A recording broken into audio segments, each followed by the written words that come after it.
പ്രഭാതഭേരി.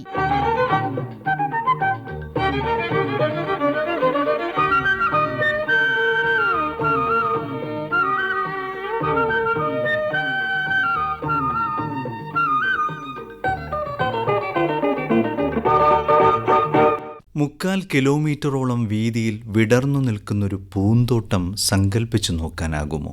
അതും കടലിനടിയിൽ. യാഥാർത്ഥ്യമാണത്. ലക്ഷദ്വീപുകളെ വലയം ചെയ്ത് ജലപ്പരപ്പിനടിയിൽ പൂത്തുലഞ്ഞു നിൽക്കും പോലെയാണ് നിറനിർഭരമായ പവിഴപ്പുറ്റുകൾ. കാറ്റിലെന്നവണ്ണം ചെറുതിരതല്ലലിൽ ആടിയുലയുന്ന പുഷ്പങ്ങൾ. പക്ഷേ സമുദ്രജീവികളാണ്. ആയിരക്കണക്കിന് വർഷങ്ങൾ കൊണ്ട് രൂപപ്പെട്ട ഈ പവിഴജാലങ്ങൾ കഴിഞ്ഞ 24 വർഷത്തിനിടയിൽ പകുതിയോളം നശിച്ചുവെന്നാണ് ഏറ്റവും പുതിയ പഠനങ്ങൾ കാണിക്കുന്നത്. ഈ വർണ്ണരാജികൾ വീണുപോകുന്നതെന്തുകൊണ്ട്? കാലാവസ്ഥാ വ്യതിയാനം മൂലമുണ്ടാകുന്ന കോറൽ ബ്ലീച്ചിംഗ് ആണ് കാരണം എന്ന് Kerala University of Fisheries and Oceanic Studies vice chancellor professor A Bijukumar. ലക്ഷദ്വീപിന്റെ പ്രകൃതി സൗന്ദര്യം, അതുപോലെ തന്നെ അവിടുത്തെ മത്സ്യവിഭവ സമ്പത്ത്, ഇതൊക്കെ തീരുമാനിക്കുന്നത് അവിടുത്തെ പവിഴ പുറ്റുകളുടെ ഒരു വൈവിധ്യമാണ്. ലക്ഷദ്വീപിന്റെ പ്രധാനപ്പെട്ട സാധാരണ ജനങ്ങളുടെ ജീവസന്ധാരണ മാർഗങ്ങളൊക്കെയും ഈ പവിഴപ്പുറ്റ് ആവാസ വ്യവസ്ഥ, അതുമായിട്ട് ബന്ധപ്പെട്ട ലഗൂണ്, അതുമായിട്ട് ബന്ധപ്പെട്ട മത്സ്യബന്ധനം, ഇതുമായിട്ട് ചുറ്റിപ്പറ്റി നിൽക്കുന്നവയാണ്. ഈ പവിഴജീവികൾ എന്ന് പറയുന്നത് ഒരു ജന്തു ഫൈലത്തിൽപ്പെട്ട നൈഡേറിയ എന്ന് പറയുന്ന ഒരു വിഭാഗത്തിൽപ്പെട്ട ജീവികളാണ്. മറ്റു ജീവികൾക്ക് ഇല്ലാത്ത അനന്തരസാധാരണമായ ഒരു സവിശേഷത ഇവയ്ക്കുണ്ട്. പവിഴദ്വീപുകളുടെ ശരീരത്തിനുള്ളില് ഒരുതരം ആൽഗകൾ വളരുന്നുണ്ട്.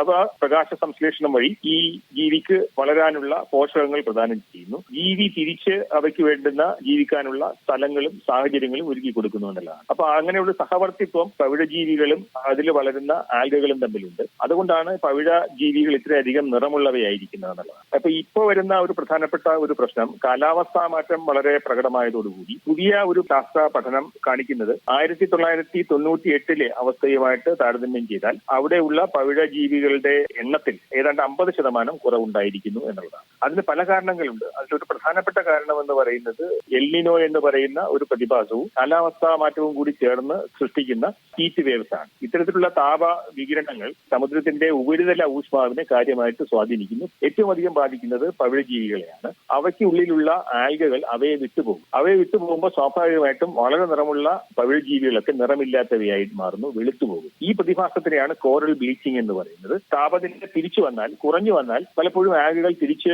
പവിഴജീവികളിലേക്ക്, ശരീരത്തിനുള്ളിലേക്ക് വരികയും അവ ഈ സഹവാസം തുടങ്ങുകയും ചെയ്യുമെന്നതാണ്. 1998, 2010, 2016 ഈ 3 ഘട്ടങ്ങളിലാണ് വളരെ പ്രകടമായിട്ട് എൽനിനോ എന്ന് പറയുന്ന ഒരു കാലാവസ്ഥാ മാറ്റ പ്രതിഭാസവുമായിട്ട് ബന്ധപ്പെടുത്തി സമുദ്രത്തിന്റെ ഊഷ്മാവ് വളരെയധികം കൂടിയത്, ഹീറ്റ് വേവ്സ് വളരെയധികം കൂടിയത്. അപ്പൊ ഇതിന്റെ ഒരു പശ്ചാത്തലത്തിൽ വളരെയധികം ബ്ലീച്ചിങ് നടന്നിട്ടുണ്ട് ഈ ലക്ഷദ്വീപില്. അടുത്തടുത്ത് ഇത്തരം പ്രതിഭാസങ്ങൾ ഉണ്ടാകുകയും ചൂട് പെട്ടെന്ന് കൂടുകയും ചെയ്യുമ്പോൾ ജീവികൾ ഇല്ലാതാകുന്നതിന്റെ നിരക്ക് കൂടി എന്നുള്ളതാണ്. ഇപ്പൊ സംഭവിച്ചിരിക്കുന്നത് അടിക്കടി ഇത്തരത്തിലുള്ള കാലാവസ്ഥാ മാറ്റങ്ങളും എല്ലിനോയും ഉണ്ടാകുമ്പോൾ ഇവയ്ക്ക് റിക്കവർ ചെയ്ത് വരാനുള്ള സാഹചര്യം ഇല്ലാതായി എന്നുള്ളതാണ് ലക്ഷദ്വീപിൽ ഉണ്ടായിരിക്കുന്ന ഒരു പ്രധാനപ്പെട്ട പ്രശ്നം. ലക്ഷദ്വീപിലെ പവിഴജീവികളെ റിക്കവർ ചെയ്യാനുള്ള, അല്ലെങ്കിൽ അവയെ പുനഃസ്ഥാപിക്കാനുള്ള കൃത്യമായിട്ടുള്ള ഒരു പ്രയോറിറ്റി നിശ്ചയിക്കുകയും വേണം. അത് പ്രാദേശികമായി തന്നെ ചെയ്യേണ്ടതാണ്. അത്തരം പ്രയോറിറ്റി നിശ്ചയിക്കുകയും ആഗോള തലത്തിലുള്ള കാലാവസ്ഥാ മാറ്റത്തിനെ പ്രതിരോധിക്കാനുള്ള സംവിധാനങ്ങൾ ഊർജിതമാക്കുകയും ചെയ്താൽ മാത്രമാണ് മൊത്തത്തിൽ ലോകത്തിലെ പവിഴപ്പുറ്റ് മേഖലകളൊക്കെ തന്നെ നൂറ്റാണ്ടിന്റെ അവസാനത്തോടുകൂടി നിലനിൽക്കാൻ കഴിയൂ എന്നുള്ളതാണ് പഠനങ്ങൾ കാണുന്നത്. സ്വാഭാവികമായ ഒരു തിരിച്ചുവരവ് പവിഴപ്പുറ്റിന് സാധ്യമാണോ? ലക്ഷദ്വീപ് അഡ്മിനിസ്ട്രേഷന്റെ ഡിപ്പാർട്ട്മെന്റ് ഓഫ് സയൻസ് ആൻഡ് ടെക്നോളജിയിൽ സയന്റിസ്റ്റും കോറൽ റിസർച്ചറുമായ ഇദ്രീസ് ബാബു. ഈ 24 ഇയേഴ്സിന്റെ ബേസ് ചെയ്തിട്ടുള്ള സ്റ്റഡിയാണ്. ഞാനും ആ സ്റ്റഡിയിലെ ഒരു പാർട്ടാണ്. അത് റിസർച്ച്. കോറൽ ബ്ലീച്ച് ചെയ്യുമ്പോൾ അത് റിക്കവർ ചെയ്യും. പക്ഷെ റിക്കവർ ചെയ്യുമ്പോൾ സംഭവിക്കുന്നതെന്ന് വെച്ചാല് എല്ലാ കോറലും റിക്കവർ ചെയ്യണമെന്നില്ല. അപ്പൊ ഏത് കോറലാണോ റിക്കവർ ചെയ്യുന്നത് അവര് പെട്ടെന്ന് ഡോമിനേറ്റ് ചെയ്യും. ലോ ഗ്രോയിങ് കോറലിന് ഗ്രോ ചെയ്യാനുള്ള ഓപ്പർച്യൂണിറ്റി നഷ്ടപ്പെടും. അപ്പൊ അവിടെ ഒരു കോൺഫ്ലിക്ട് വരുന്നുണ്ട്. അതായത് ഫോട്ടോസിന്തസിന്റെയും അതുപോലെ ന്യൂട്രിയന്റെയും കോമ്പറ്റീഷൻ അവിടെയും നടക്കുന്നുണ്ട്. അപ്പൊ അതാണ് ആ ഒരു തത്വം ഉണ്ടല്ലോ, സർവൈവൽ ഓഫ് ദ ഫിറ്റസ്റ്റ് എന്ന് പറഞ്ഞ പോലെ.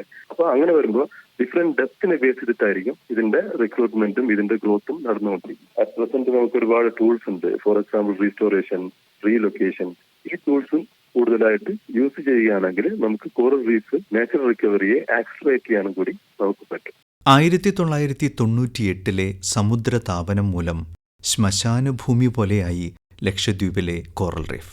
ശാഖകൾ മുറിച്ചെടുത്ത് പിടിപ്പിച്ച് ഒരു സ്വാഭാവിക പൂന്തോട്ടം പോലെ ഒരു പരിധിവരെ ഇതിനെ തിരികെ പിടിപ്പിക്കാനാകുന്ന സംവിധാനങ്ങളുമുണ്ടെന്ന് കവരത്തി ഡിപ്പാർട്ട്മെന്റ് ഓഫ് എൻവയോൺമെന്റൽ ഫോറസ്റ്റിലെ forest range officer Abdul Rahim. Corals എന്ന് പറയുന്നത് വളരെ സൂക്ഷ്മമായിട്ടുള്ള ഒരു ചെറിയ അനിമലാണ്. ആ അനിമൽ ഭക്ഷണം ഉണ്ടാക്കി ബാക്കിയുള്ളവർക്കൊക്കെ കൊടുക്കുമ്പോഴാണ് അനിമലിന്റെ പ്രത്യേകതകൾ അവിടെ വരുന്നത്. ശരിക്കും ബയോമാസ് പ്രൊഡക്ഷന്റെ അളവ് നോക്കിക്കഴിഞ്ഞാൽ ഏറ്റവും കൂടുതൽ ബയോമാസ് പ്രൊഡ്യൂസ് ചെയ്യുന്നത് കോറൽസ് എന്ന് പറയുന്ന ജീവികളിലൂടെയാണ്. 10,000-ൽ കൂടുതൽ ഡിഫറെന്റ് സ്പീഷീസ് ഓഫ് അനിമൽസ് കോറൽസിനെ അസോസിയേറ്റ് ചെയ്ത് ജീവിക്കുന്നുണ്ട്. അൺസയന്റിഫിക് ആയിട്ടുള്ള ഫിഷിംഗ് മുതൽ അൺസയന്റിഫിക് ബോട്ടിന്റെ ട്രാൻസ്പോർട്ട് മുതൽ കോറൽസ് എന്ന് പറഞ്ഞാൽ വളരെ ഡെലിക്കേറ്റഡ് ആയിട്ടുള്ള ഒരു അനിമലാണ്. അപ്പൊ ആ ഡെലിക്കേറ്റഡ് ആയിട്ടുള്ള അനിമലിന്റെ വളർച്ച ഇങ്ങനത്തെ സംഗതികളൊക്കെ എന്ത് ചെയ്യും, ബുദ്ധിമുട്ടും. ഏകദേശം 20 ഡിഗ്രി മുതൽ ഒരു 28 ഡിഗ്രി വരെയും ഹീറ്റാണ് അതിന് വേണ്ടത്. വാം വാട്ടർ ആണ് ഇത് വേണ്ടത്. സ്ട്രോങ് സൺലൈറ്റ് വേണം. ലാക്ക് ഓഫ് ടർബിഡിറ്റി വേണം. നല്ല സോൾട്ട് വാട്ടർ ആയിരിക്കണം. അപ്പൊ ഇത്രയും ക്ലീനും ഉള്ള സ്ഥലങ്ങളിൽ മാത്രമാണ് ഇത് വളരുന്നത്. ജനങ്ങൾ കൂടുന്നു, പൊള്യൂട്ടൻസ് കൂടുന്ന മാതിരി നോർമൽ ആയിട്ടുള്ള ഒരു ഡാമേജ് കോറൽസിന് സംഭവിക്കാറുണ്ട്. ഡിസംബറിൽ ഉണ്ടായ എൽനിനോയുടെ എഫക്ട് ഏറ്റവും കൂടുതൽ അനുഭവിച്ചത് 1998-ലാണ്. അന്നൊക്കെ ഭയങ്കര കളർഫുൾ ആയിട്ട് കോറൽസും കോറൽ റീഫും എല്ലാം ശരിക്കും ഒരു ഗ്രേവ് യാർഡ് മാതിരി ആയിപ്പോയി. ഡൈവ് ചെയ്യുമ്പോൾ നമുക്ക് കരഞ്ഞു പോകാൻ നമ്മൾ കാണുമ്പോൾ. അപ്പോഴെല്ലാം ഏകദേശം 98%-ലും കൂടുതൽ കോറൽസ് തന്നെ നശിച്ചു പോയിട്ടുണ്ട്. നമ്മളുടെ മീനുകളെ പിടിക്കാതിരിക്കാം. എസ്പെഷ്യലി ഹെർബിവോറസ് ഫിഷിന്റെ ഏറ്റവും വലിയ പ്രത്യേകതകൾ എന്ന് പറഞ്ഞാൽ കോറൽസ് ചത്തു കഴിഞ്ഞാൽ ഉടനെ പായൽ പിടിക്കാൻ സ്റ്റാർട്ട്. അപ്പൊ എത്രത്തോളം ഹെർബിവോറസ് മീനുകൾ അവിടെ ഉണ്ടോ അത്രത്തോളം എന്ത് ചെയ്തു കോറൽസിന്റെ റിക്കവറിയും അതിന്റെ റെസിലിയൻസ് പവറും കൂടും. ഇത് ചത്തുപോകാൻ കാരണം തന്നെ വീണ്ടും ഹീറ്റ് കൂടുമ്പോൾ കഴിഞ്ഞ മാർച്ച് ആകുമ്പോഴത്തേക്ക് 31 ഡിഗ്രി ആയിരുന്നു ഓഷൻ ടെമ്പറേച്ചർ. ഈ കോറൽസ് ഹെൽത്തി ആയിട്ട് ഉണ്ടെങ്കിൽ തന്നെ വെള്ളം പൊങ്ങുന്നതിന്റെ ഒരു പേടി ലക്ഷദ്വീപുകാർക്ക് വേണ്ട എന്നുള്ളതാണ്. വെള്ളം എത്ര പൊങ്ങിയാലും ഈ കോറൽസും അതേ സ്റ്റൈലിൽ വളരാനുള്ള കപ്പാസിറ്റി ചെയ്തു കൊടുക്കുന്നുണ്ടെങ്കിൽ നമ്മുടെ ലക്ഷദ്വീപ് എപ്പോഴും സേഫ് ആണ്. കോറൽ റെസ്റ്റോറേഷൻ പ്രോഗ്രാം, ആ റെസ്റ്റോറേഷൻ പ്രോഗ്രാമിൽ നമ്മൾ എന്ത് അയൺ ഫ്രെയിം ഉണ്ടാക്കിയിട്ട് അയൺ ഫ്രെയിമിലേക്ക് നമ്മൾ എന്ത് ചെയ്യുന്നു, വെജിറ്റേറ്റീവ് റീപ്രൊഡക്ഷന് വേണ്ടി എന്ത് ചെയ്യുന്നുണ്ട്,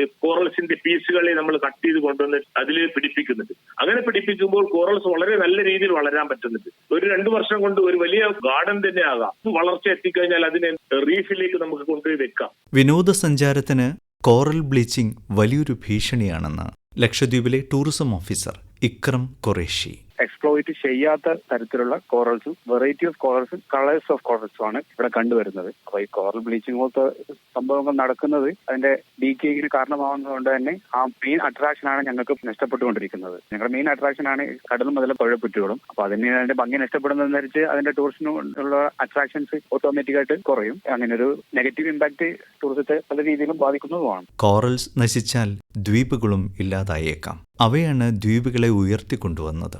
ലക്ഷദ്വീപിലെ sports tourism manager Baiju KL. ഈ ലക്ഷദ്വീപിന്റെ പഴുപുറ്റുകള് വളരെ ഭംഗിയുള്ളതാണ്. അത് നാച്ചുറൽ ആയിട്ട് ഉണ്ടായി വന്നിരിക്കുന്നതാണ്. അതിനെ നമുക്ക് ഒരിക്കലും ഡ്യൂപ്ലിക്കേറ്റ് ചെയ്യാൻ പറ്റില്ല.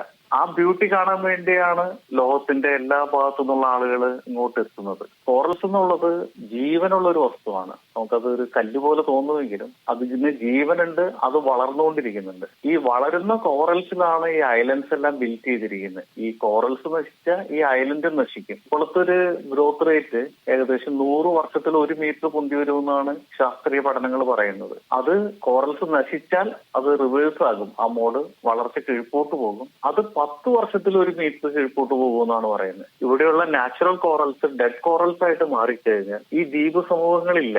ഞങ്ങള് ലക്ഷദ്വീപ് അഡ്മിനിസ്ട്രേഷന്റെ ഭാഗമായിട്ട് ഈ ഐലൻഡ്സിനെ വളരെയധികം പ്രിസർവ് ചെയ്യാനായിട്ട് ഞങ്ങൾ ശ്രമിക്കുന്നുണ്ട്. ഇവിടെ വരുന്ന ടൂറിസ്റ്റിന്റെ നമ്പർ റെസ്ട്രിക്ട് ചെയ്യുന്നുണ്ട്. ഇവിടുത്തെ കാർബൺ എമിഷൻ, പൊല്യൂഷൻ എല്ലാം നമ്മൾ കുറയ്ക്കുന്നുണ്ട്. കോറൽസിന് ശ്വസനം ആവശ്യമുണ്ട്. സൂര്യപ്രകാശത്തിലകത്ത് ശ്വസനം നടത്തുന്നുണ്ട്. പൊല്യൂട്ടഡ് വാട്ടർ ഒരിക്കലും അതിന് ശ്വസനം നടത്താൻ പറ്റില്ല. ലക്ഷദ്വീപിൽ വരുന്ന എല്ലാവരും വളരെ അത്ഭുതത്തോടുകൂടി പറയുന്നതാണ് ഇവിടുത്തെ വെള്ളത്തിന്റെ ക്ലാരിറ്റി. യഥാർത്ഥത്തിൽ ആ വെള്ളത്തിന് ആ ക്ലാരിറ്റി ഇല്ലെങ്കിൽ ഈ കോറൽസ് നിലനിൽക്കില്ല. ടൂറിസം അഡ്മിനിസ്ട്രേഷന്റെ ഭാഗമായിട്ട് ഇവിടെ വരുന്ന വേസ്റ്റ് മാനേജ്മെന്റ്, ഇവിടെ വരുന്ന ഗസ്റ്റിന് മാക്സിമം ക്യാരി ചെയ്യുന്ന കപ്പാസിറ്റി, ഇതെല്ലാം ഞങ്ങൾ വളരെ ശ്രദ്ധാപൂർവം നോക്കി കാണുന്നുണ്ട്. അതിനുള്ള പ്രിക്കോഷൻ മെഷേഴ്സ് ഞങ്ങൾ എടുക്കുന്നുണ്ട്. ഞങ്ങൾ ഒരിക്കലും അൾട്രാ മോഡേൺ ഫെസിലിറ്റീസ് ഒന്നും ഇവിടെ ആർക്കും ഓഫർ ചെയ്യില്ല. നാച്ചുറൽ ബ്യൂട്ടി എന്താണോ അത് മാത്രമാണ് ഓഫർ ചെയ്യുന്നത്. ഇനി ഇവിടെ വരുന്ന ആളുകളോട് എനിക്ക് പറയാനുള്ളത്, ലക്ഷദ്വീപിന്റെ വെള്ളത്തിന്റെ അടിയിൽ നിങ്ങൾ കാണുന്ന പഴുപുറ്റുകൾ അതൊരു ആവാസ വ്യവസ്ഥയാണ്. നിങ്ങളുടെ ഭാഗത്തുനിന്ന് അത് പരമാവധി പൊല്യൂട്ട് ചെയ്യാതെ ശ്രമിക്കണം. കടലടിയിലെ പർവ്വതനിരകളുടെ തലയെടുപ്പാണ് ലക്ഷദ്വീപ സമൂഹത്തിലെ 36 ദ്വീപുകൾ. 100ഓളം ഇനം പവിഴങ്ങളുണ്ടവിടെ. കാലാവസ്ഥാ വ്യതിയാനത്തോടൊപ്പം മലിനീകരണവും ലവണാംശമേറുന്നതുമെല്ലാം പവിഴജീവികൾക്ക് ഭീഷണിയാണ്. ജലക്കണ്ണാടിയിലൂടെ ചിതറിത്തെറിച്ചെത്തുന്ന സൂര്യരശ്മിയിൽ തട്ടിത്തിളങ്ങുന്ന ഒരു 100,000 ജലപുഷ്പങ്ങൾ. ലക്ഷദ്വീപിൽ ഓർമ്മയാകാതിരിക്കാൻ കഴിയുന്നതെല്ലാം ചെയ്യാനാവട്ടെ.